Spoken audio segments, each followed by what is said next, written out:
Should Major League Soccer implement promotion and relegation? Is it even possible? Should they increase the salary cap and maybe reduce the number of designated players? Does the league have good marketing and storytelling? Are the roster restrictions hurting MLS? Those are a few of the many topics we will be debating and talking about today. Hi, if you're new here, I'm Filippo, and welcome to Tactical Manager TV, and welcome to the second episode of this mini-series we have for MLS as it comes back, or it returns, this February. And again, our guest will be Ian Joy once again to debate on these topics that I just mentioned. Today, we're going to be discussing a lot of issues with the league that need to be addressed and suggestions of how to improve it. Leave yours in the comment section down below. If you want to, also hit the like button. If you don't want to, don't do it. But make sure to drop any suggestions of how to improve Major League Soccer. And also let me know if you want me to do a separate video with no guest, just a kind of like an edited documentary-like video going through the pros and the cons of promotion relegation in an open system for US soccer. I can do a video of that. It'll take some time, but let me know if you want us to do so. Now,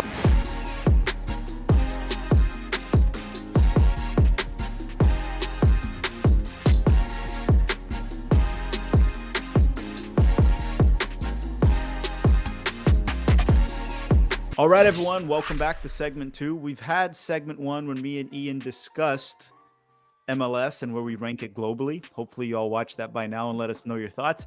Now we're going to go to a different discussion, which I think it's even a more important one because the last one is kind of silly. It doesn't really matter what we think.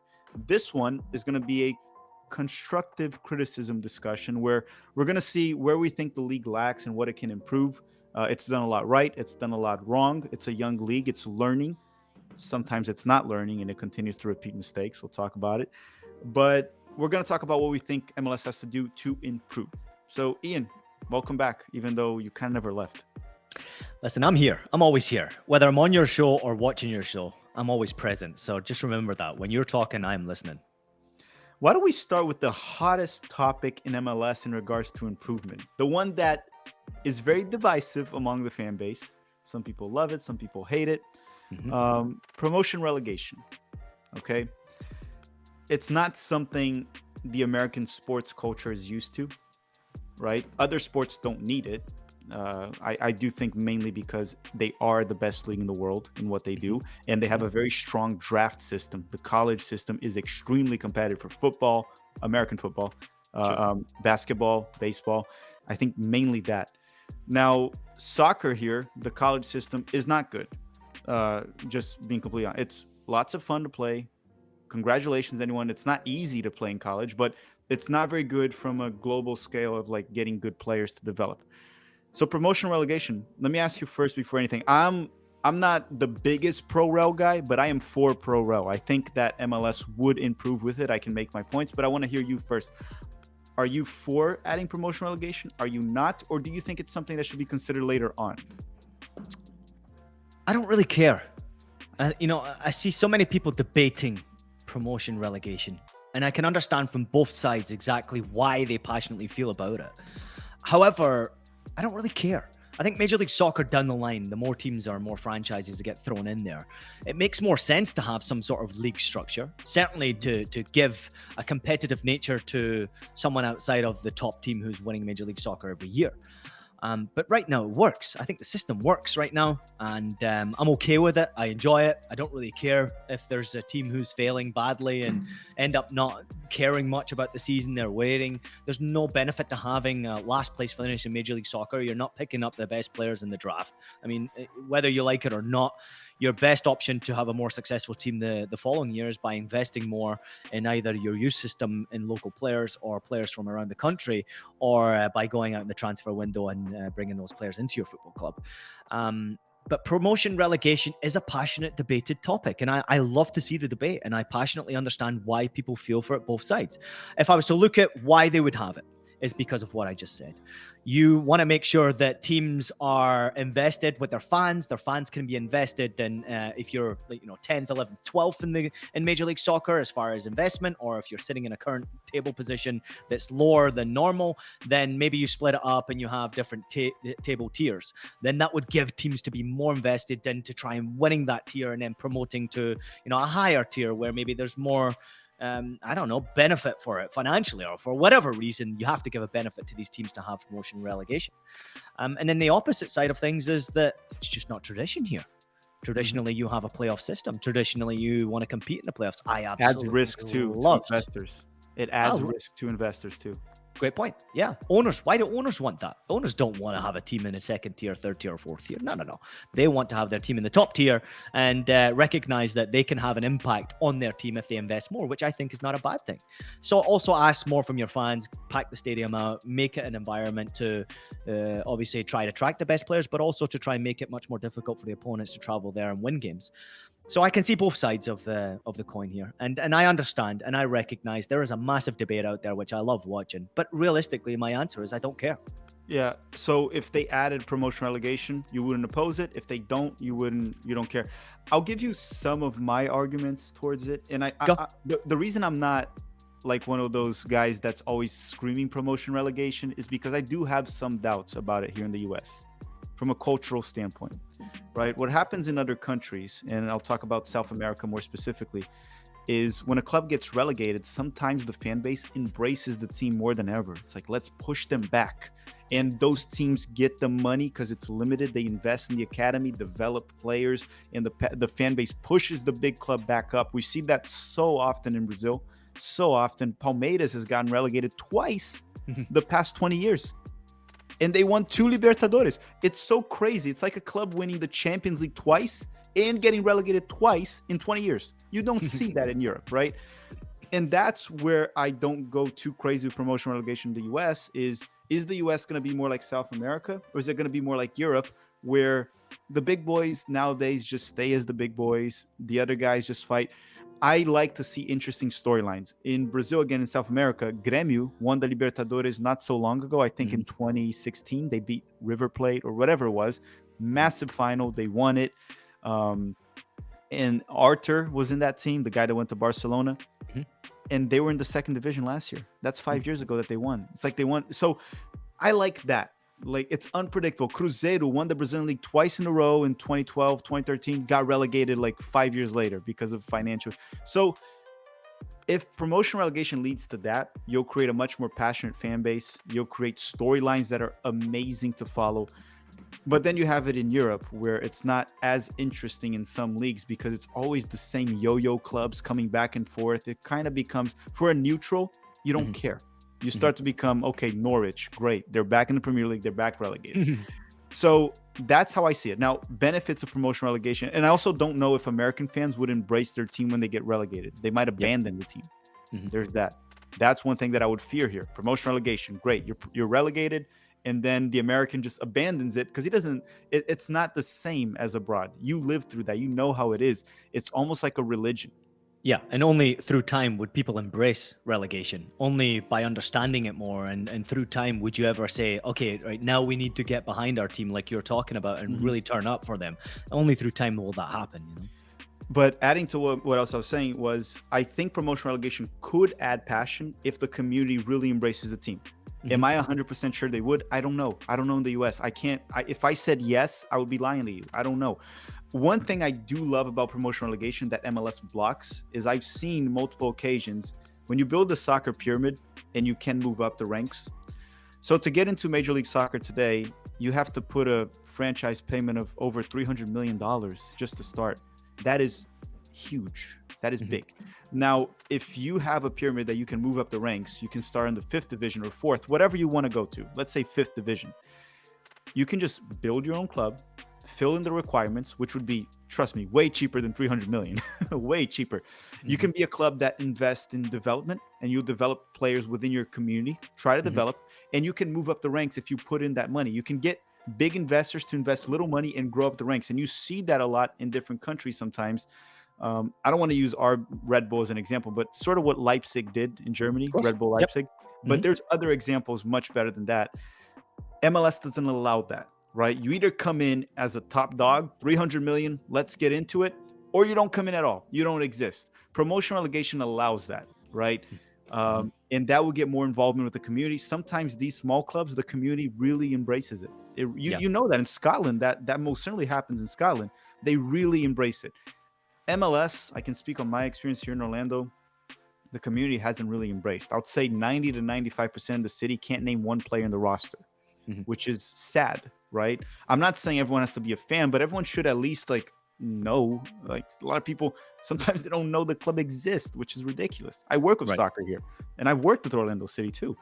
And the people that I worked with were great. They're not all of them, but at least in the soccer school that I worked, they were great. I think promotion relegation adds that. Now, the question of the US is, would the fan base and the community actually embrace it? Would it be sustainable? I don't know. That's my only thing. The risk would rise a lot. That's Yeah. the only concern I have.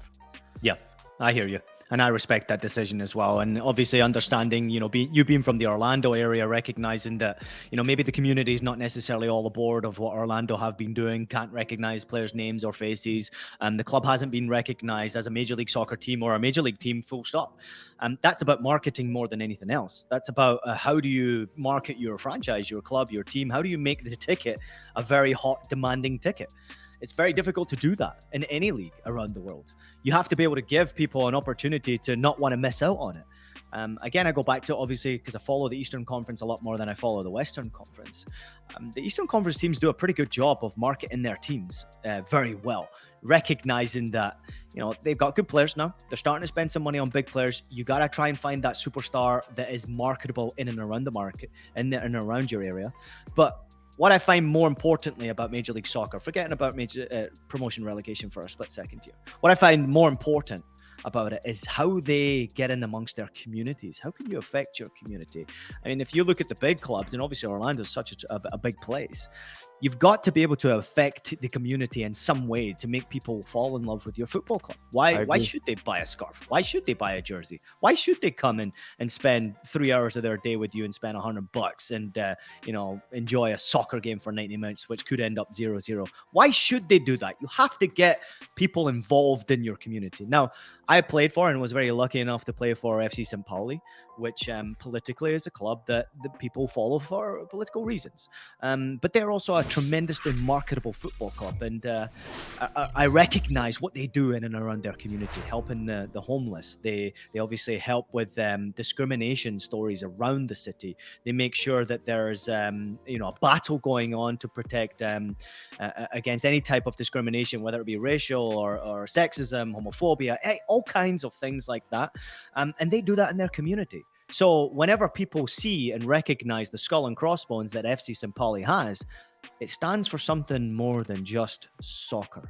It stands for something that they know that if they go stand on the terraces, they're not just supporting the soccer team, they're standing for what that soccer club stands for, right? And what they fight against. FC St. Pauli is a great club, a great example as to what people should do. Now, I was also fortunate enough, Tack, to play for Portland Timbers. I was captain of the Timbers the year before they went into the MLS, my last season as a pro. And very, very similar. The way they market that football club, and it should be done so much better. Because I understand and recognize what has gone wrong at Portland Timbers in recent years with the bad press that they've had and absolutely disgraceful decisions from front office. Like, just pure disgraceful. Should have nothing to do with sports, full stop. And most of the people who are involved there should be gone. But at the end of the day, what the fans Are they gone? do... Not yet. But what I will say is that some are. But what I will say is that the fans pretty much run that club.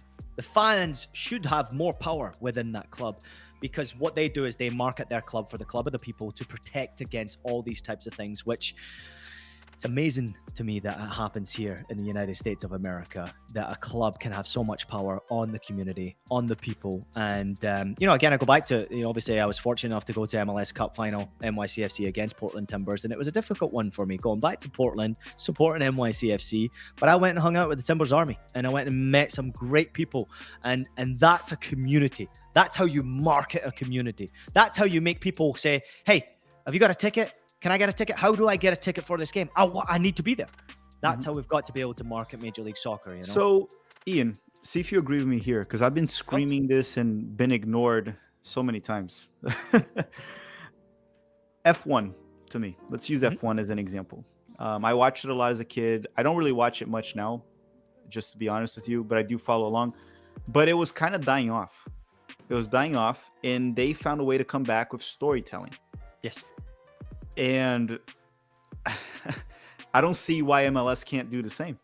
I don't think in the same scale. I mean, F1 has much more a larger history than MLS. They're older, they've been around for longer, they're global, right? Many Hmm. countries watch it. But MLS seems to have just right away, just to be right up front, crap storytelling, if not non-existent. They really lack. And there are interesting stories going on, but no Yes. one knows. And I think the problem with that is this. When I watch MLS, talking about myself, Hmm. I enjoy the games because I like watching soccer, and it's what I have in the United States. And every time I go to a game, I enjoy it because I really like watching it at the stadium, right? The tactical approach of each team, you can clearly see it when you're at the stadium. Fans, even though Orlando, the games haven't been as packed, so it's a little bit of a bummer, besides the US Open Cup final. Hmm. The question is, I love watching it, but I don't care. While when I go to the Brazilian league, that I also grew up in Brazil, when Palmeiras loses, I don't like it. I'm Yep. bothered. When they win, I feel it. So I think the question for MLS right now, and it's not going to be me, it's not going to be you, there have to be an expert team that works towards that, is how do you get more people to care? Not just to like, okay, I'm following the league.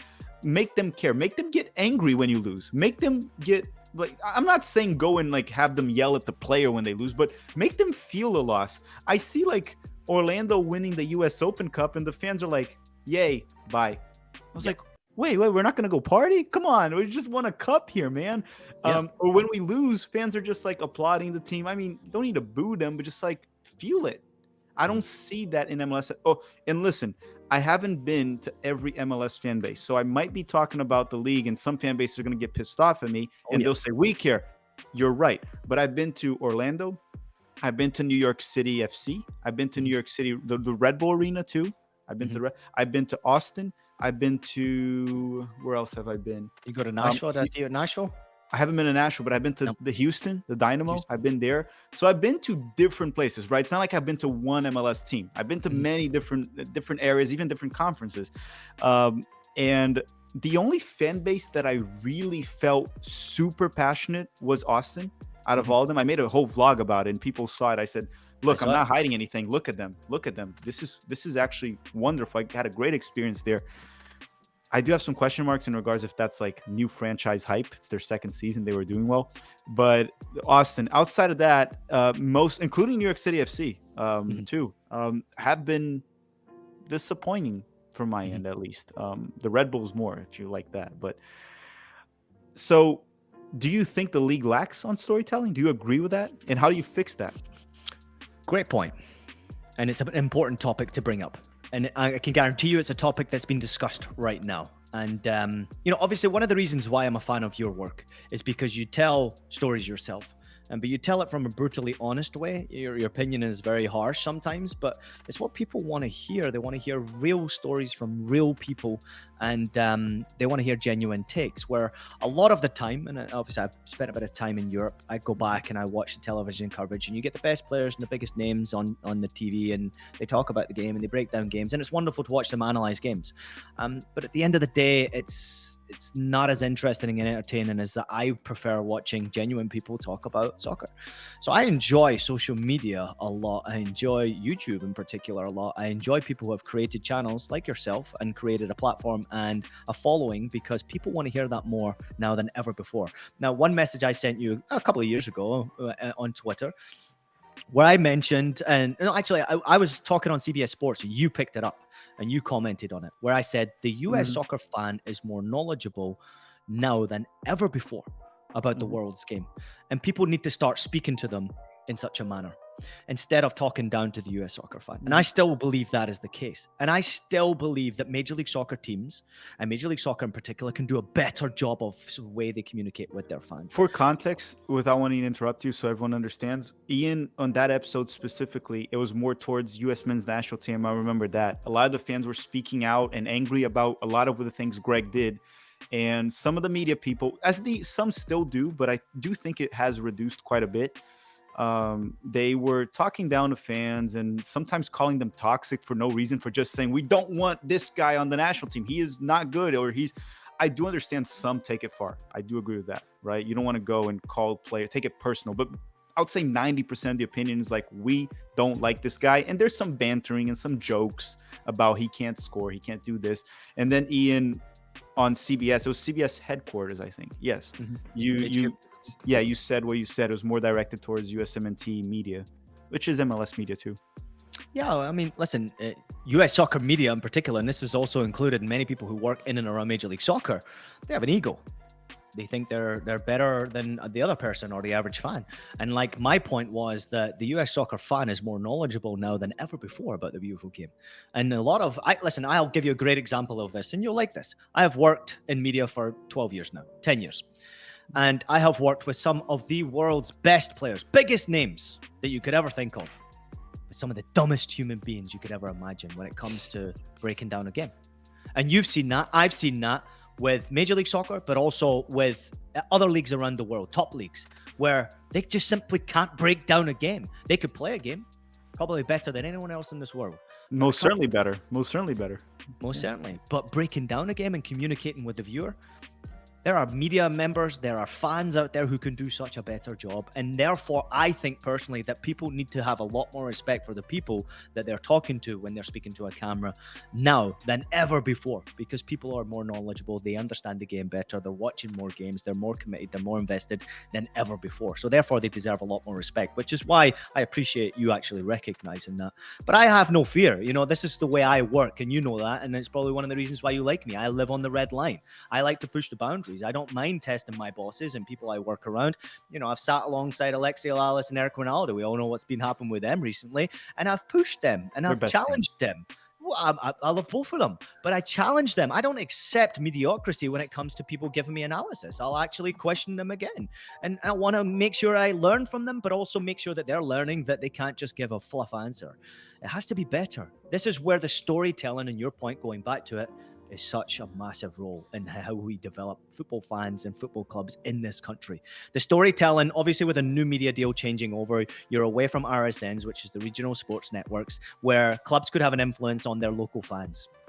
Now they don't have that ability to do it through their local television channels. There's no more deal there for these clubs. So you can't see a Philadelphia or an NYCFC or a Red Bull or an Orlando going on their local television station, getting an hour or two and putting out a message, go watch this game, here's what you should do, or telling a story about fans or sharing a wonderful story, whatever it may be in the community. They don't have that ability anymore. So now it's down to Major League Soccer to do it in-house. And I believe this deal with Apple will help them get there because storytelling is what Apple do great.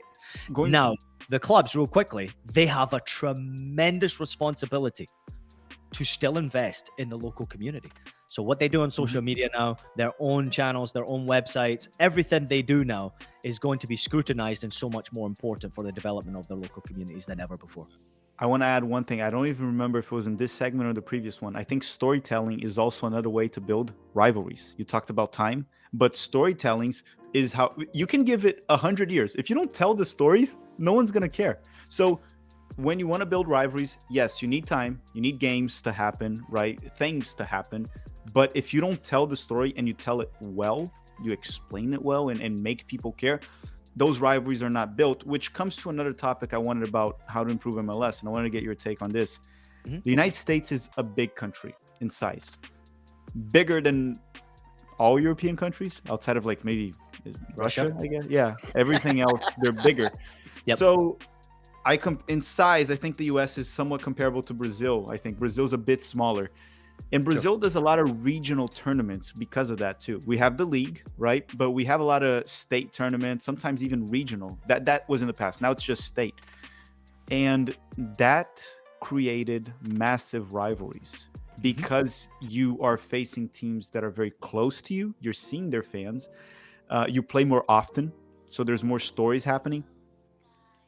Do you think MLS should maybe consider that even with USL teams? I know they don't want to promote USL because they're almost like a competitor. There's no promotion relegation. That's another problem with not having promotion relegation is the leagues could try to sabotage each other, which is not good for US soccer.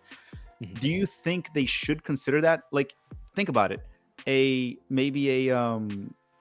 don't know, a regional tournament here with the Florida teams and maybe add Atlanta United too. And then you got like the Tampa Bay Rowdies, Orlando City, Inter Miami. I think the Fort Lauderdale Strikers have folded, but you still have Miami FC down there. And then you have Atlanta. Is that something you think they should consider, or that's just nonsense right now?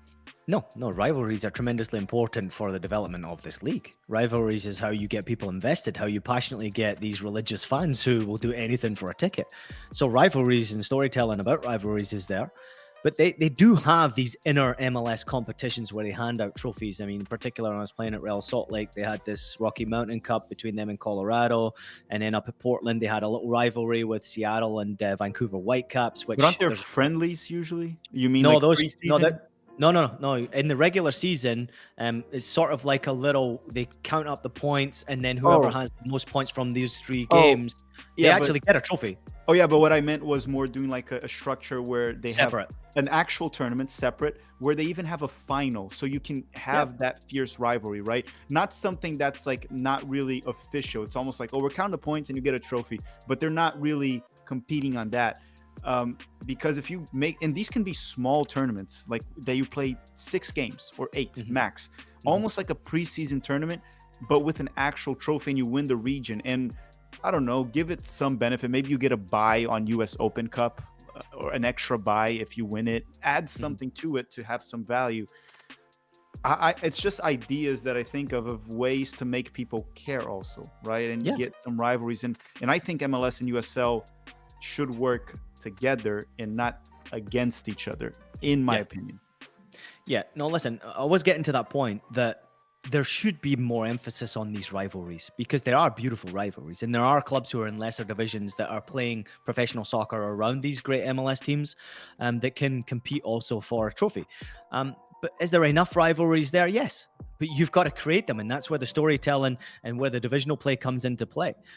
Local rivals are so important. I like the hatred. I mean, obviously, I grew up in Scotland, recognizing I was never allowed to go to watch Rangers and Celtic play live. It was just never allowed because the violence at these games, the hatred at these games, I saw it in school, I saw it on the streets. It was insane. And then playing soccer, obviously, I was lucky enough, obviously, to play in the Hamburg Derby. And then when I moved over to MLS, I played against Seattle for Portland, and I played against Colorado for Real Salt Lake.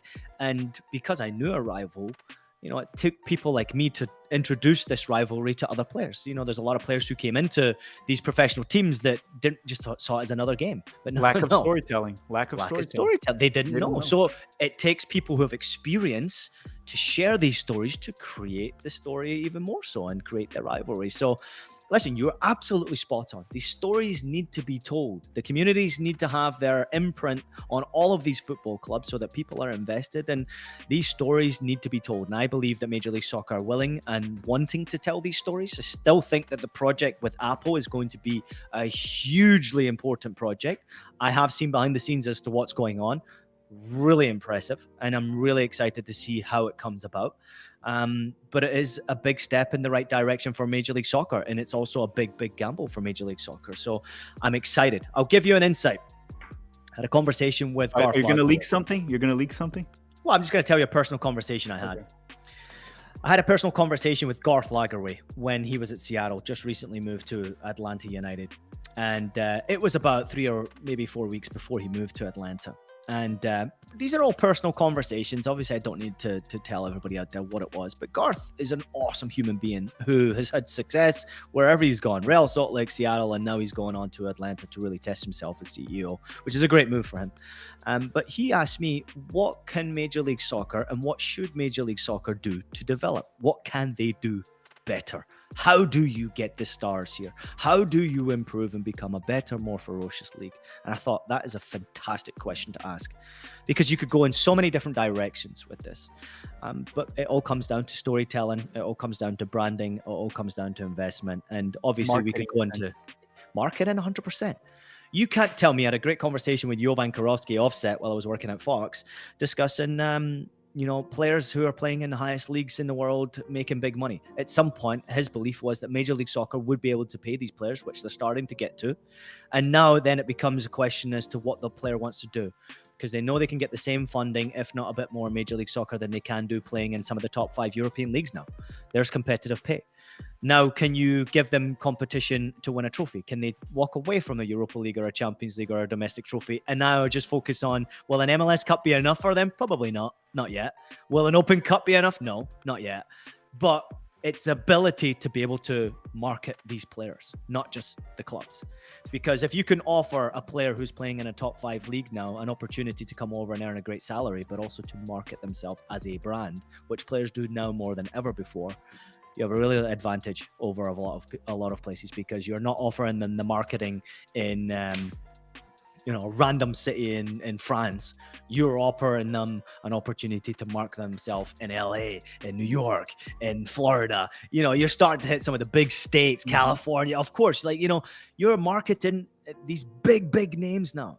These individuals become brands. They're no longer just players anymore. So now, chance there. Ian, I want to do one more thing before we wrap things up, because I'm taking way too much of your time already. Don't worry about it. This is the very last one. I'm not going to go into academy in this video. I think we should get rid of territorial rights. We should add futsal to academies, but I'm not going to get into that. I might do a separate video for that one. Last thing, we talked about the marketing. We talked about promotion, relegation. Let's talk about the product on the field, right? I firmly believe that there are problems with the product in the field. It could improve and it should improve, but I do think it's good enough to have more viewers.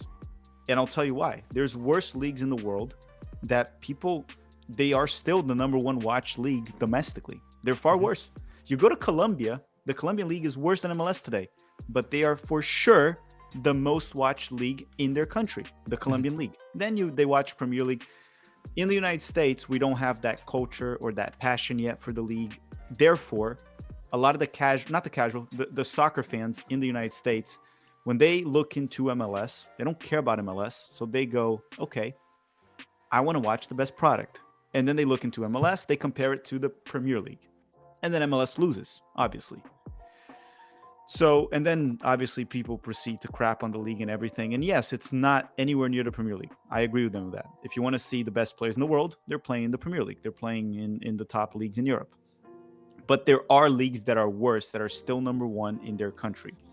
With that said, let's talk about improving the product on the field, because passion, we already talked about it, storytelling and time. Right now, MLS has a lot of money, more money than many leagues in the world, right? And they have a salary cap, if I'm not mistaken, $5 million, right? That's the salary cap right now. They allow 3 designated players that can go over that cap with the league's approval.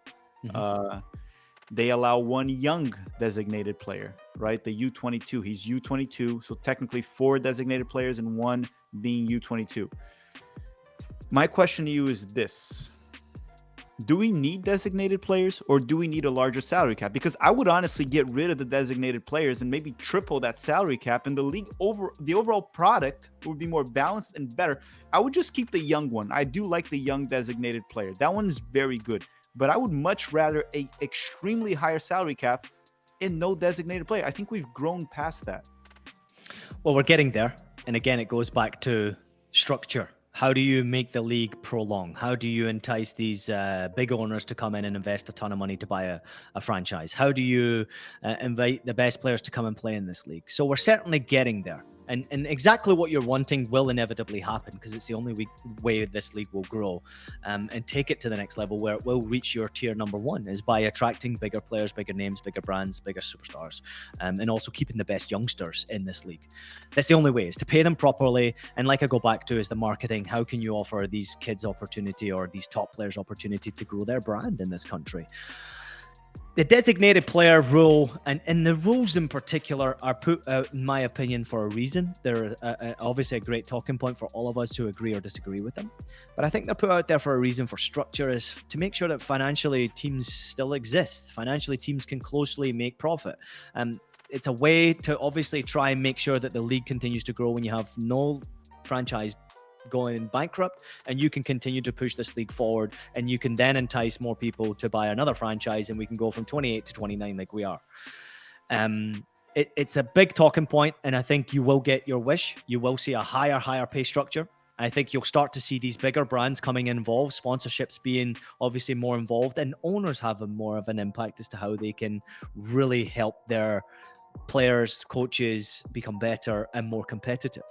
And it's not just about what's happening on the pitch, it's also off the pitch. I look at You know, and obviously City Football Group, they have their own plane. I mean, they could fly in first class, all games that they wanted to, but they can't because the restrictions are in place for them to only have 2 or 3 flights in that way. So there's a lot of different rules that need to go away, but I think they're all put in place. And obviously I don't know this. I'm only speaking from personal experience, you know, watching David Villa sitting in economy travel to a game. These types of things need to change, but over time it will. And over time you will develop the league where better money is being offered to players. I think you have to be careful. I think Toronto have to be very careful. Obviously, we recognize they're the team right now who's spending the most money on players. They're trying to buy success. They're trying to put bums on seats, which I understand. Not working. It's not working. No. It's not working. And that's how MLS, you know, had problems before. They offered the superstars the mega bucks and people eventually didn't turn up because the team wasn't winning. So at the end of the day, it's about putting a winning product out there and marketing your team properly and making sure that youngsters who are from the local communities get an opportunity to play in the first team, and making sure that you sell the stories properly so that fans want to turn up and they want to buy that ticket, making it a red hot ticket. You know, we could debate all day long. We could make the show a 4-hour show and me and you can continue to talk about Major League Soccer and what they can do better. But I'm really impressed with what MLS has done. I'm really impressed with this new TV deal. Even though it affected me and I can't go in a booth now and call NYCFC games for Yes Network, I can't do that anymore, which really frustrates me and it's disappointing. But at the same time, for this league to grow and for this league to develop and be better, a move like this has to happen, where now worldwide, you can be a fan of your team, you Orlando, traveling over to Brazil, or you're traveling to Europe to watch a game. You can still have your Orlando game on your device while you're traveling around the world. And that is a massive step forward in the right direction. Sure, there's room for improvement across all competition. MLS, Open Cup, US Soccer, US National Team. Absolutely. And the national team's a mess, so let's not even go there right now. But at the same time, MLS is, in my opinion, taking the right steps at the right time. And if you go to some of the stadiums like you have done, they're packed out. The fans are turning up. People want to see the best product. And now it's down to the coaches to be better. It's down to the product on the field to be better. It's down to sporting directors to invite better players and to coach up these young academy players to be better players. And therefore, at the end of the day, we get a better product from Major League Soccer that can go out to the rest of the world and be seen around the world so that we can have more people watching it. And at the end of the day, more of us make more money. So that's what it's all about. It is a business project. But for us, the fan who loves the game, we want it to be an exciting game. And how do we get there? That's the big question. Yeah, we discussed many different topics here today. We're going to have to wrap things up here right now. Otherwise, like you said, we would probably go on for 3 to 4 hours. Then we can go back and discuss it again in a few months. There's definitely a lot to address. The season comes back now in February. I'm very critical of MLS. I think people have noticed that by now. But I just hate when they label me as anti-MLS. I'm far from that. I'm just very critical because I do have different ideas, and I do think they are not being aggressive enough at times, especially with the World Cup coming up here. Same with USL. USL has been talking a lot about promotion relegation. I haven't seen them do it. So a lot of talk, nothing has happened. So maybe I'll do an episode on USL as well because I do think they're important.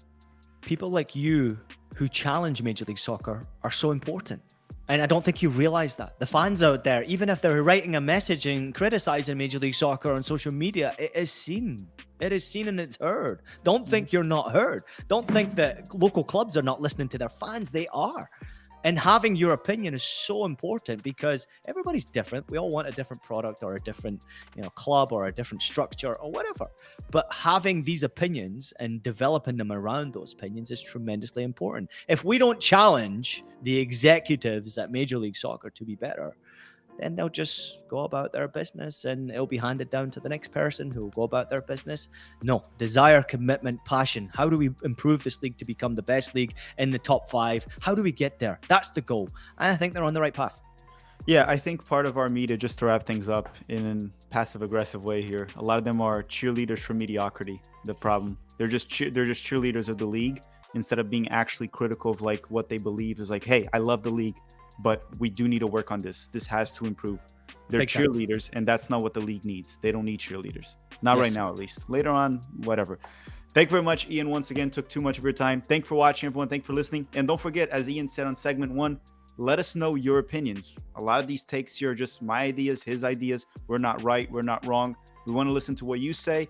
And hey, if you have a good idea, we'll be reading and we'll share it. Thank you very much for listening, watching, actually. Have a great day. Bye-bye.